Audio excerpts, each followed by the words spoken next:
వీళ్ళ బాధ ఏంటంటే వీళ్ళు మొన్న పోలీస్ రిక్రూట్మెంట్లో వీళ్ళు ఉద్యోగం సంపాదిస్తే వీళ్ళ మీద వెరిఫికేషన్ అయింది. అంటే పోలీస్ కేసులు ఏమైనా పెండింగ్ ఉన్నాయని వెరిఫికేషన్ అయితే కొంతమంది కేసులు ఏమో అక్విటల్ అయిపోయినాయి, కేసులే లేవు, అయినా కూడా వీళ్ళని ఇంకా శిక్షణకు పిలుస్తలేరు, వీళ్ళని ఎంపిక చేస్తలేరు అనేది వీళ్ళ ఆవేదన. అయితే కొంతమంది గతంలో చిన్న తప్పులకు ఎవరో ఒక చిన్న ఫైన్లో అవి ఇవి కట్టుంటారు కదా, వాళ్ళ పరిస్థితి కూడా అగమ్య గోచరంగానే ఉంది. వాళ్ళు ఏదో కేసులు చిన్న పెట్టి కేసులు ఉంటాయి, ఆ కేసులలో ఉన్నాడని చెప్పి వాళ్ళకు ఉద్యోగాలు నిరాకరిస్తున్నట్టుగా తెలుస్తూ ఉంది. పోలీస్ రిక్రూట్మెంట్ బోర్డులో జరుగుతున్నటువంటి ఇదేదైతే ఉందో చాలామంది అభ్యర్థులకు ఏది నోట్లే మట్టి పట్టినట్టుగా ఉందని చెప్తా ఉన్నారు. చెప్పా సార్ మాది ఇప్పటికా సార్ కేసులు ఎప్పుడో క్లోజ్ అయినాయి. 2005 నుంచి 2014, 8, 7, 9 ఎప్పుడో అయిన కేసులో కూడా ఇప్పుడు పరిగణిస్తే ఇప్పటికీ మాకు అపాయింట్మెంట్ ఆర్డర్ ఇవ్వకుండా ఆపిర్రు. ఒక్కరం కాదు, చాలామంది అభ్యర్థులం మాకు అపాయింట్మెంట్ ఆర్డర్ లేకుండా ట్రైనింగ్ వెళ్ళకుండా ఆగిపోయినాం. సివిల్ ఏఆర్ వాళ్ళకు నెలన్నర అవుతుంది, నెలన్నర కిందనే వాళ్ళు ట్రైనింగ్కి వెళ్ళిపోయారు. మాకు జాబ్ వచ్చినా జాబ్ రానట్టుగా ఇక్కడికనే తిరుగుతున్నాం. బయట ఎక్కడ తిరగాలన్నా మాకు ఏదోలాగా ఉంది, జాబ్ వచ్చి కూడా రానట్టుగా అనిపిస్తుంది. ఇప్పుడు 31కి మళ్ళీ టీఎస్ఎస్పీ వాళ్ళకు కూడా ట్రైనింగ్ స్టార్ట్ కాబోతుంది. ఇప్పుడు అందులో కూడా దాదాపు ఒక 300 అభ్యర్థులు మళ్ళీ ఇట్లా ఎస్బీలోనే ఎంక్వైరీ పెండింగ్ పెట్టారు. మేము తెలియక ఎప్పుడో అయిన కేసులు అవి, ఇప్పుడు వాటిని పరిశీలించి మమ్మల్ని ఆపడం మాకు ఏదోలా అనిపిస్తుంది. మా కేసులన్నీ ఆల్రెడీ కొట్టుడిపోయినాయి, అన్నీ కేసు మొత్తం అక్విటెడ్ అయినాయి. మా కేసులన్నీ క్లోజ్ అయినాయి కాబట్టి మా సమస్యను పరిష్కరించాలని మేము కోరుకుంటున్నాం. స్పీడప్ చేసి మమ్మల్ని కూడా వాళ్ళతో పాటు ట్రైనింగ్ పంపించాలని కోరుకుంటున్నాం.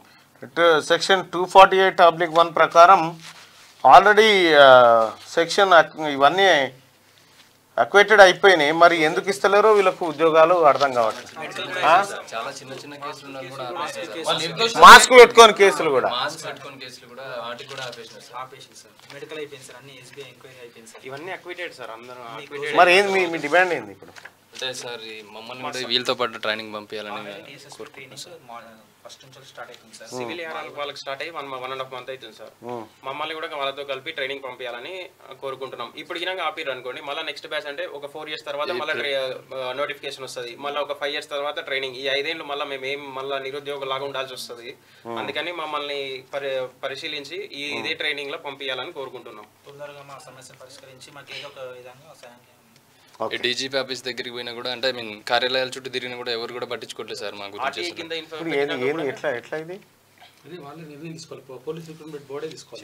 అక్కడికి పోతే స్క్రీనింగ్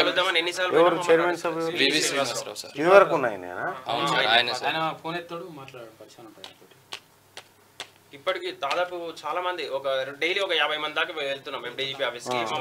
అంటే స్క్రీనింగ్ కమిటీ అంటారు సార్, స్క్రీనింగ్ కమిటీ అంటారు. నిర్దోషం తేరిన తర్వాత ఏం లేకుంటే ఉట్టుటి చిన్న ఫైన్లకు కూడా తీసుకుపోయి కోర్టు తిట్టేదాకా ఎందుకు మరి సపరేట్గా చేస్తే అయిపోతుంది కదా. మేము డీజీపీ ఆఫీస్కి వెళ్తాం సార్, అక్కడ ఇస్తారు, ఇన్వాల్వ్ లెటర్ తీసుకుంటారు, పంపిస్తారు. ఇంకంతే, ఇంకా మేము ఏం మాట్లాడొద్దు, ఆడ లెటర్ ఇవ్వాలి రావాలి. అట్లా డైలీ ఒక 50 మంది దాకా వెళ్తున్నాం, లెటర్ ఇస్తున్నాం, వస్తున్నాం. ఇంకంతే. మమ్మల్ని చైర్మన్ సార్ కానీ డీజీపీ కానీ కలిపియండి అని చెప్తే మా అసలు అభ్యర్థి ఒక 10 times పోయినారు సార్. ఒక్కొక్క అభ్యర్థి 10 times పోలీసులు ఏమైతుంది ఇప్పుడు రేపు వస్తారు డిపార్ట్మెంట్లకి. ఒక లెటర్ అయితే పెట్టా ఆయనకు, వివి శ్రీనివాస్కి ఎవరికి.